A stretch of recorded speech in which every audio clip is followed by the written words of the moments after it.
介紹下呢件雙面褸，佢一邊咧係風褸質地嘅嗰啲索聲嗰啲料啦。咁呢個袋咧係做咗呢個自己綁蝴蝶嘅設計啦，袖咧就做咗闊嘅設計啦，就係牛角袖嘅，咁就預你入邊可以着厚衫。呢個袖咧就做咗加長嘅，因為咧佢就係俾你反起見到入邊嗰個撞色嘅 detail。呢個領咧都係兩面唔同嘅，你如果着呢邊咧，咁你反落嚟就係藍色啦，但係你都可以企領着嘅，企領就見到佢係啡色點點咁樣。咁佢係8樓設計啦，咁佢啲褸咧都做得好靚嘅，佢唔係 cheap 嗰啲褸嚟嘅，佢係做咗瓦面同埋起角嘅圓形嚟嘅，手工同埋質素啦都好好啦。其實我見到另外幾間咧都有賣緊呢件褸啦，咁但係我見個價錢咧係比呢間咧係平好多喎，平2倍喎。咁我就好好奇嚟買咗翻嚟試一試佢啦，睇下有咩唔同啦。咁發覺真係個質地同埋啲顏色咧都係完全兩回事啦。咁所以我都係揀翻呢一件咧Made in Korea 嘅質地最好、quality 最好嘅介紹俾大家。咁真係着上去咧，你 feel 到係一件我做得好好嘅褸啦。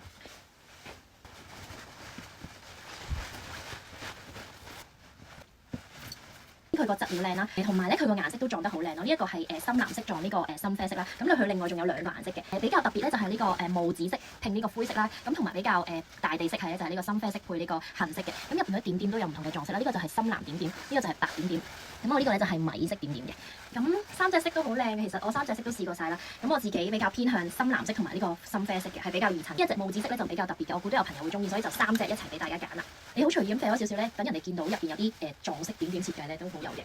同埋個領可以有佢企喺度啦，咁都可以睇到2個 contrast 就特別啲，啡色都好襯我。咁跟住俾埋大家睇佢個後面咧，係呢個點點布嚟嘅。其實真係兩面都好好睇咯，你會兩面都想着咯。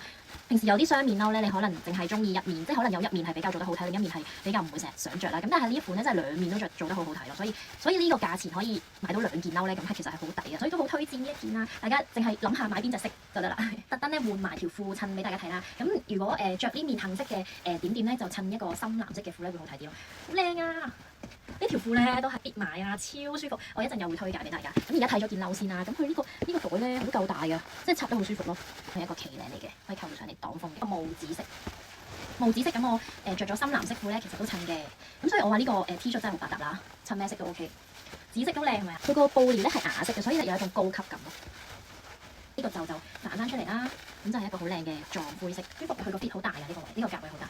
咁就試埋後面嘅波點啦，灰色波點啦。其實佢有少少似深深嘅嗰啲波點，後面做咗呢個好靚嘅車咗一塊皮嘅招牌咯，好靚㗎。同埋有隻 Made in Korea， 真係1分錢。咁我哋就介紹啲quality 好啲嘅貨俾大家啦。咁大家真係可以着耐啲，同埋始終個感覺着出嚟咧係會唔同嘅。我都希望大家跟我哋 Snap 買衫咧，會買咗翻去覺得哇真係滿意喎，真係跟我哋買衫就放心喎咁樣嘅。啊好靚啊呢件都係咪啊？好有驚喜啊！呢件褸着上身，推介。